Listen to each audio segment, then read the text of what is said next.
નવસારી જિલ્લા કોંગ્રેસ પ્રમુખ તરીકે ફરી એકવાર શૈલેષ પટેલની વરણી કરતા જિલ્લાના કાર્યકરોમાં ખુશીની લાગણી ફેલાઈ જવા પામી હતી। નવસારી જિલ્લા કોંગ્રેસમાં નવા પ્રમુખ કોણ તેને લઈ અનેક અટકળો વહેતી થઈ હતી। જો કે રાષ્ટ્રીય કોંગ્રેસ દ્વારા ગુજરાતના 40 જેટલા પ્રમુખોની વરણી કરવામાં આવી હતી। જેમ નવસારી જિલ્લા કોંગ્રેસ પ્રમુખ તરીકે ચીખલી તાલુકાના સાદકપુર ગામના વતની શૈલેષ પટેલની વરણી કરવામાં આવી હતી। ત્યારે શૈલેષ પટેલ યુવા હોય અને જિલ્લામાં સતત દોડતા હોય અનેક આંદોલનો પણ જિલ્લામાં કરતા આવ્યા છે, જેથી તેમને નિમણૂકને લઈને જિલ્લાના કાર્યકરોએ તેમને વધાવી લીધા હતા। ત્યારે બીજી ટર્મ માટે કોંગ્રેસ દ્વારા જિલ્લા પ્રમુખની જવાબદારી શૈલેષ પટેલને સોંપાતા કાર્યકરોમાં ખુશીનો માહોલ જોવા મળ્યો હતો। અત્યારે લગભગ છેલ્લા 2 મહિનાથી ગુજરાત ખાતે જિલ્લા પ્રમુખોની ફરી વરણી કરવા બાબતે જે પ્રક્રિયાઓ થઈ રહી હતી એના લગભગ 2 મહિના જેટલી લાંબી પ્રોસેસ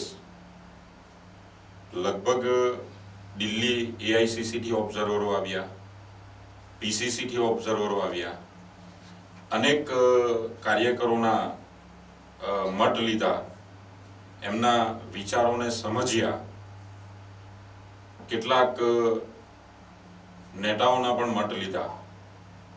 ત્યારબાદ રાહુલજી PCC ના નેતૃત્વ, ઓબ્ઝર્વર અને અહીંયા આપણી વાત કરીએ તો લોકલ નેતૃત્વ આનંદભાઈ, ત્યારબાદ જે બ્લોક પ્રમુખો, સંગઠનના હોદ્દેદારો અને જે કાર્યકરોએ મારી પર વિશ્વાસ રાખીને ફરી પાછી જિલ્લા પ્રમુખ તરીકે મારી વરણી થઈ છે, ત્યારે સૌ કાર્યકરો, નેતાઓ, સહકારી ક્ષેત્રના અગ્રણીઓ, અનેક સંસ્થાના અગ્રણીઓનો હું આભાર માનું છું। આવનારા સમયમાં કોંગ્રેસ પાર્ટીને એક નવી રીતે સંગઠિત કરીને, નવી ઉર્જા ભરીને સત્તા સુધી કેવી રીતે પહોંચાડી શકાય એના સૌ કાર્યકરોને સાથે મળીને આયોજન કરવું। ગઈ ટર્મમાં અમે અનેક આંદોલનો કર્યા, જાતિ આધારિત જનગણના હોય, પાર તાપી રિવર લિંક હોય, કસ્ટોડિયલ ડેટ હોય કે અનેક લડાઈઓ, નવસારી નગરપાલિકાની લડાઈઓ હોય, પાણીના મુદ્દાઓ હોય, ગટર યોજનાઓના મુદ્દાઓ હોય, અનેક સરકારના ભ્રષ્ટાચારના મુદ્દાઓ હોય, એની સામે અનેક લડતો અમે લડ્યા। પરંતુ ક્યાંક ને ક્યાંક સંગઠનિક ઢાંચામાં અમે નબળા રહ્યા એ વાત સ્વીકારવી પડે।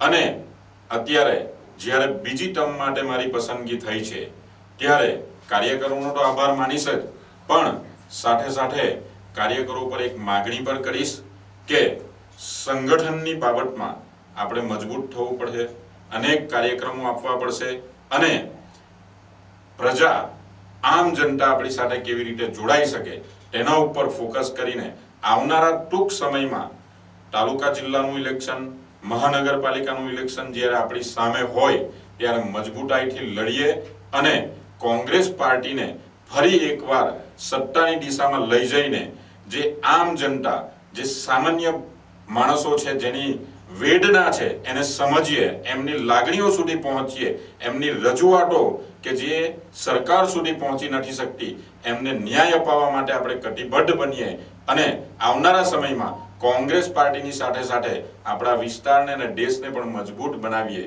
એવી સૌ કાર્યકરોને પણ અપીલ કરું છું। અને સૌ કાર્યકરો અને આપણા નવસારીના નેતૃત્વ, ગુજરાતના નેતૃત્વ, AICCના નેતૃત્વ અને જનનેતા રાહુલજીનો હું ફરી એકવાર આભાર માનીશ અને મારી જવાબદારીને નિષ્ઠાપૂર્વક નિભાવીશ એવી લાગણી વ્યક્ત કરું છું। Bureau report NTC news Navsari.